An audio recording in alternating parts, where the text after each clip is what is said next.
In Asia, our message was clear and well received. America is here to compete. But are we competing on even ground? We traveled to 3 nations in Southeast Asia to see how China's plan to spend $1 trillion building connections between Asia, Europe, and Africa may be putting them in a position to control trade and dictate terms. Is what China is doing the biggest global outreach by any country, you think, of all time?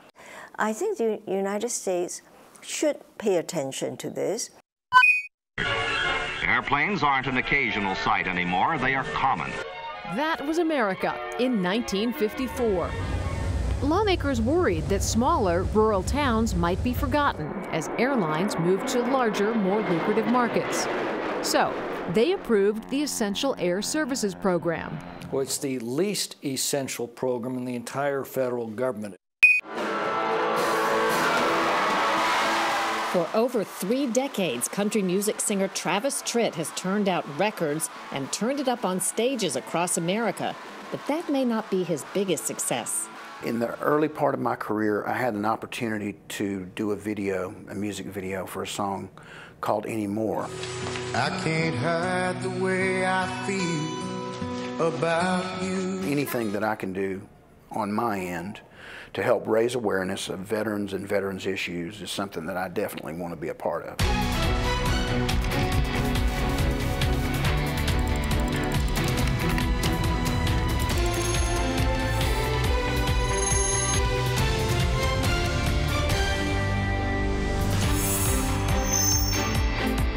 Welcome to Full Measure. I'm Sharyl Attkisson. President Trump has promised an expansion of trade and putting America first. But China President Xi Jinping has his own plan to put China first, and it's already working.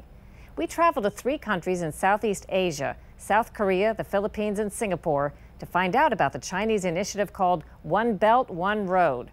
It may be the biggest threat of its kind to America that you've never heard about. Our first stop, Singapore. The ships at harbor stretched to the horizon. The port's key position at the Strait of Malacca has made Singapore rich.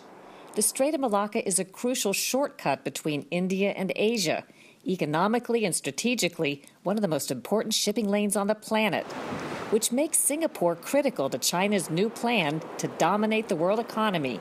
China calls it One Belt, One Road. And they just took it. Chang Heng-chi is Singapore's ambassador at large.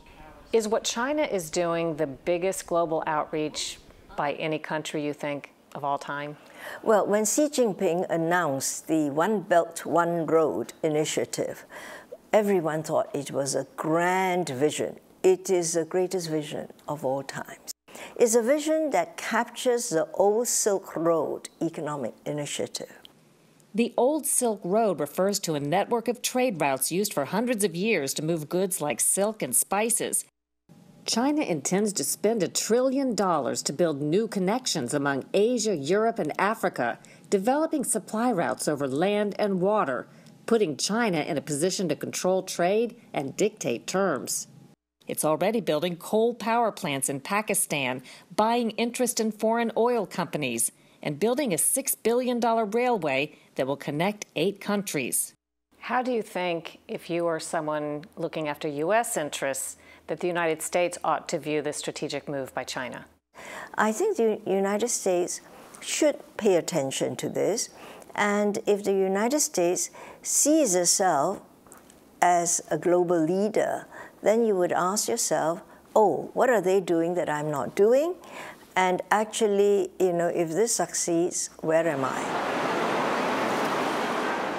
Today's Western influence on Singapore is obvious in its city center dressed to the nines. But China's influence is rising.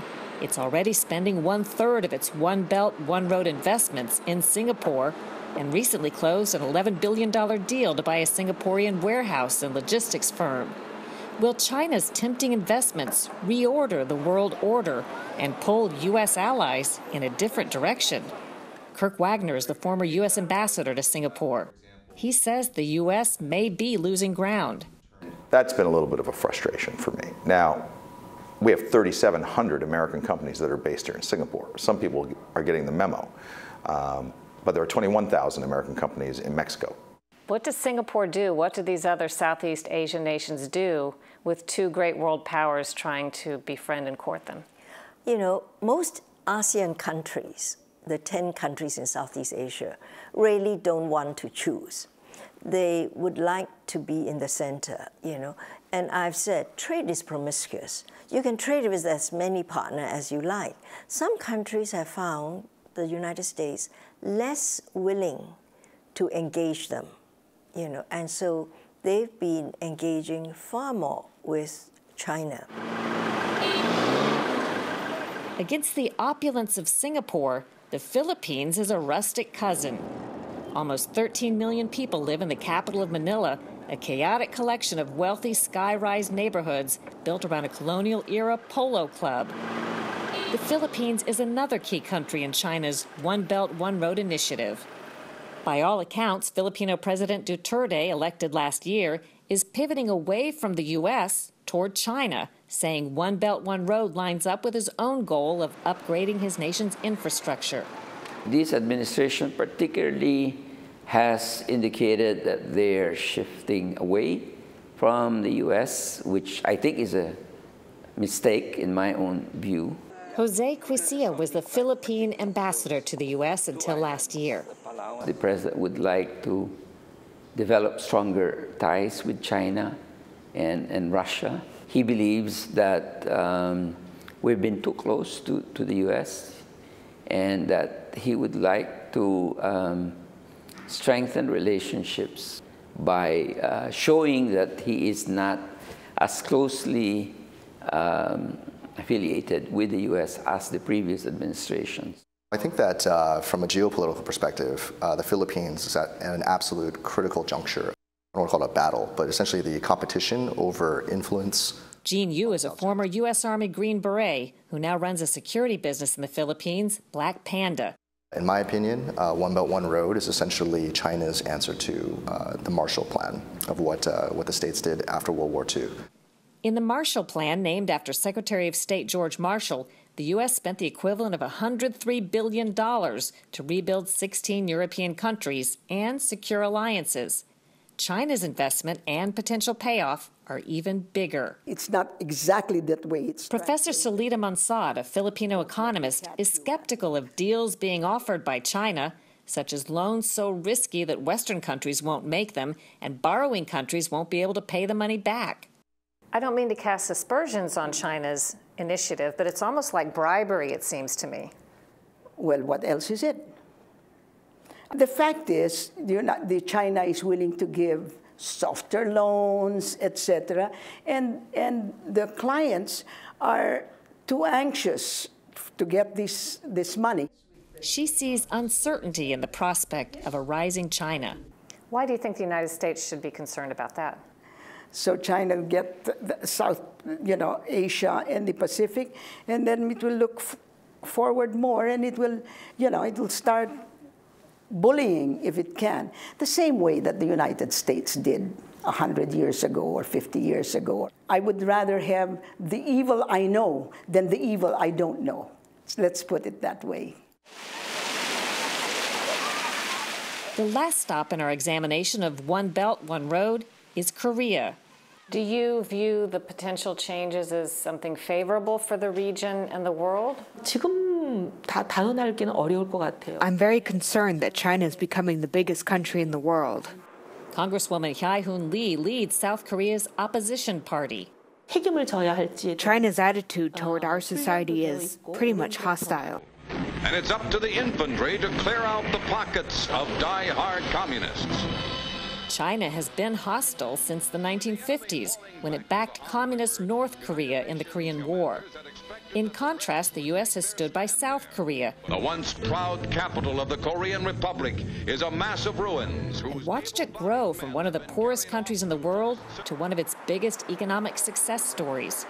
Today, 10 million people live in the modern, bustling capital city of Seoul. For all of South Korea's ties to the U.S., China is South Korea's #1 trade partner and in a position to tighten the screws. So earlier this year, when South Korea positioned U.S. anti-missile batteries in Amid North Korea's aggressive missile launches, China calls that provocative and slaps South Korea with threats and trade cuts. Congressman Kim Byung-gi serves on South Korea's defense and intelligence committees. He wants China to use its influence to rein in North Korea. China is exerting more economic influence in South Korea, as well as military influence in North Korea. China and North Korea have developed a strategic partnership, and if China really thinks we're a good friend, China should make their bad friend do the right things. Is China exerting more influence than before? China is a big sort of economic power and a growing sort of military power as well. Political science professor Ra Chong-il was a campaign advisor to South Korea President Moon Jae-in, who was elected in May. In the end, he suspects China's One Belt, One Road is less about spreading prosperity and more about China trying to build a more dominant role on the world stage. China is just beginning to throw its weight about to its neighbors. I think it is just the beginning. While in China, President Trump was offered lavish treatment full of pomp and ceremony, but few commitments. Of the competition for Southeast Asia, President Xi simply said, the Pacific is big enough to accommodate both China and the United States. Ahead on Full Measure, looking for cheap airline flights? We'll tell you how to find them. Problem is, they're probably not flights you'll ever take, but you're paying for them. Many of us complain about the high price of airline tickets. There are bargains to be found, maybe not for you, although you're paying for them. Cheap tickets to out-of-the-way airports are part of a federal program using your tax dollars to keep small rural airports open and perhaps cater to some special interests. Our Lisa Fletcher shows us why some think these flights are just a plain waste. These were the days people said, auto cars? Not practical. That was America in 1954. Airplanes aren't an occasional sight anymore, they are common. It's why Congress passed the Airline Deregulation Act in 1978. Airport expansion must be considered. Longer runways, future parking space, and more hangars. The law allowed airlines the freedom to decide which markets to serve and what prices to charge. But lawmakers worried that smaller rural towns might be forgotten as airlines moved to larger, more lucrative markets. So, they approved the Essential Air Services Program, or EAS, as part of the Deregulation Act.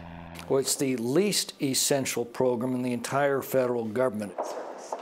For 9 years, California Republican Tom McClintock has been fighting to eliminate EAS. Rural life has great advantages. It also has some disadvantages, but it is not the job of hardworking taxpayers who choose to live elsewhere to level out the differences. It shells out up to $1,000 per ticket in subsidies to pay for empty and near-empty planes to fly from small airports, usually which are within an hour's drive of a major commercial terminal. Is part of the controversy with this issue who's defining essential? Very much so. We have line of sight from Mike Sestari is Chief Commercial Officer with Southern Airways Express. They fly to 22 cities. 12 are subsidized routes. We think our job is to be efficient with the use of the Essential Air Service funds and to work closely with our communities to see that the customer base grows in these communities rather than shrinks. EAS subsidizes 115 rural airports in the lower 48 states.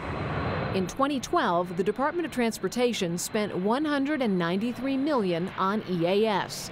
In 2014, that number rose to $268 million, spending roughly $977 per passenger. Is taxpayer money what's being used here? Basically, this program is funded by user fees. There's a program where international airlines that overfly the United States pay a tariff. That partially funds it, and the rest of it comes from various ticket taxes and the likes. That's absolutely wrong. About $150 million a year comes directly out of the U.S. Treasury, paid by U.S. taxpayers. The balance comes through higher prices that other airline passengers have to pay for their tickets in order to subsidize these near-empty flights. To receive EAS subsidies, the communities have to be located more than 200 miles from the nearest large or medium hub airport. But there are exceptions. We booked a flight from Baltimore to Lancaster, Pennsylvania, a distance of only 90 miles, but still an EAS subsidized flight. The ticket cost us $49, including taxes. Without subsidy, we would have paid roughly $200. This flight's going to take us 40 minutes. Had we driven, it would have been an hour and 45 minutes. This plane holds 8 passengers today. It's about half full. In Lancaster's situation, it's our dream that we get off of essential air service eventually. David Eberly is director of Lancaster Airport. I think every airport has its own story. They need to look at what service is provided through that essential air service, how many flights a day and where that flight's going to, and what does that do for that community. And then the impact if it's pulled. EAS was originally only designed to last 10 years, but with every new Congress, the legal battle over EAS is given new wings. It's the canary in the coal mine. If we can't cut this ridiculous program, then we have no chance of bringing our spending under control before we bankrupt our country. An airline so reckless with its funds would quickly bankrupt itself. Well, the same principle holds true of governments. Nearly 40 years later, it continues to be the center of debate. What's the hang-up? The hang-up is that Congress, I think, is congenitally unable to pronounce the word no. Now, for the record, we wanted to fly back from Baltimore the same day. That flight was actually full, so we drove back, and it took us about 90 minutes with a little bit of rush hour traffic. So you're not saving that much time to fly? Not so much. Okay. Thanks, Lisa. Appreciate it. Coming up on Full Measure, justice against Mexican drug thugs who attacked 2 U.S. federal agents. An update to a story we've been following for months. The case of former Immigration and Customs Enforcement agent Victor Avila. 7 Mexican drug cartel thugs found guilty of shooting him and murdering his partner have been sentenced to terms ranging from 12 years to life in prison. Avila and agent Jaime Zapata were attacked on assignment in Mexico in 2011. It happened after ICE supervisors sent them on a forbidden road that wasn't supposed to be traveled by Americans because it was so dangerous. Ever since, Avila has been seeking government documents that would answer why they were sent on the assignment unprotected. There are also questions about the government's involvement with suspects who later trafficked weapons used in the assault. Avila says he's been stonewalled under both the Obama and Trump administrations. He also told us when he recovered from his injuries and tried to continue his career at ICE, he was treated like a pariah and felt forced to retire. 2 suspects in the shootings received life in prison. Avila called the lesser sentences given to 5 other suspects a complete and utter disappointment. Next on Full Measure, we run into country music star Travis Tritt and talk about how he got interested in helping wounded vets. You might know Travis Tritt as a Grammy Award-winning country music superstar, but we recently caught up with him at the Great Frederick Fair in Maryland and discovered if that's all you know about him, then you don't know Tritt.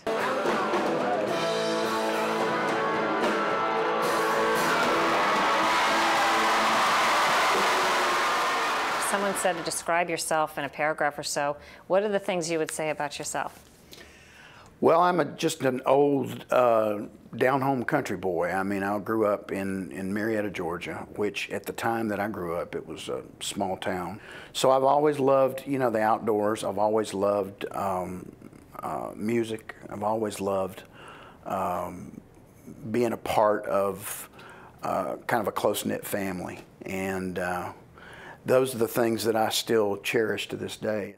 2 of your 3 kids are with you on the road right now. Yes. My oldest son is out on the road with me. He's doing an apprenticeship as a tour manager, and he's also an extremely good guitar player, great singer. That's Tristan. We also got the chance to meet Tritt's 19-year-old daughter, Tyler Reese, right before they went on stage at the fair. This is my daughter, Tyler Reese. Nice to meet you. She started her own singing career. So, very, very proud of her. And what is it you learned from traveling all across America and seeing people at fairs and seeing people in the Midwest and outside these big cities? All of the people that are friends of mine, the people that I'm closest to, are all just ordinary, everyday, middle America, down-to-earth folks. And that's the people that have primarily made up my audience for all these years. In the past, you've been involved in some veterans' causes. Yes. Why did those speak to you? What sorts of things have you been interested in? I was very lucky. In the early part of my career, I had an opportunity to do a music video for a song called Anymore.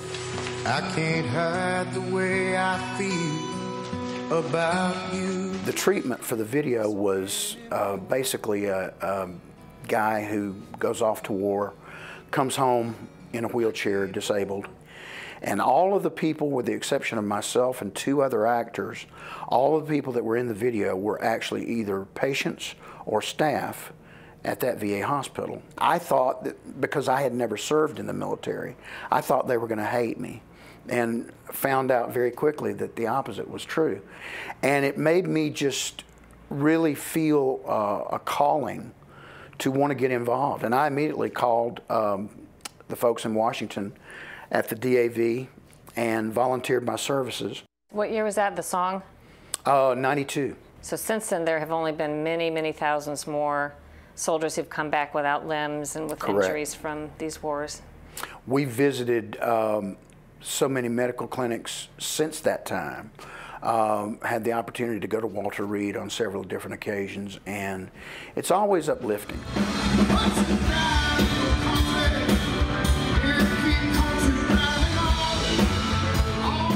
The love for the music is what keeps me doing this. I've been doing this for about 30-something years now. Somebody asked me not long ago, they said, well, don't you get tired of being out on the road all the time? And the travel and everything does get grueling, but those few hours that you get to spend on stage makes it all worthwhile to me.